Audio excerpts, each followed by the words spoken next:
Sir ఈ trailer చూసిన తర్వాత ఈగో చుట్టూ తిరిగే కథలా కనిపిస్తుంది ఇది. ఇందాక అడిగిన క్వశ్చన్కే బట్ కొంచెం క్లారిఫికేగా, ఇది తమిళ హీరోకి సంబంధించిన ఆ స్టోరీనా? తెలుగు హీరో ఎవరన్నా కనిపిస్తున్నారా దీంట్లో?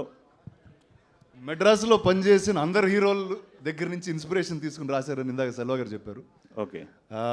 యాక్చువల్లీ ఇందాక నేను మాట్లాడదాం అనుకున్నా, వాళ్ళు మాట్లాడనివ్వలేరు, కానీ ఇప్పుడు చెప్తాను నేను. అంటే ఇప్పుడు నా చిన్న వయసులోంచి ఏంటంటే, ఇప్పుడంటే మీరు మీడియా వచ్చారు, సోషల్ మీడియా వచ్చింది, అక్కడ స్టూడియోలో ఏం జరిగినా 1 సెకండ్లో మాకన్నా ఫాస్ట్గా మీకే తెలుస్తూ ఉంటుంది.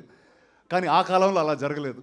ఇట్ వాజ్ అండ్ నాకేంటంటే అది ఎప్పుడూ ఒక ఫ్యాసినేషన్ లాగా ఉండేది. అండ్ స్టూడియోలో పవర్ ప్లేయర్స్ ఎలా ఉండేవారు అంటే, ఇంతకు మునుపున్న సినిమా రంగంలో ఉన్న ఈగోస్ వాటి గురించి ఎంత ట్రికిల్ అయ్యి ఎన్నెన్ని లైఫ్స్ మారిపోయినాయో ఈ సినిమాతో చూడొచ్చు. అండ్ ఖచ్చితంగా ఇది సినిమా ఇండస్ట్రీ అనేది ఒక బ్యాక్ డ్రాప్, కానీ ప్రతి ఇద్దరికి ఎక్కడో చోట ఈగో అనేది ఉంటుంది. ఆ ఈగో వల్ల ఇద్దరు చాలా లవ్ చేసుకున్న ఇద్దరు వ్యక్తుల మధ్యన చిన్న విషయాలు విడిపోతూ ఉంటారు. సో నాకు తెలిసి ఈ సినిమా అలాంటి వాళ్ళందరికీ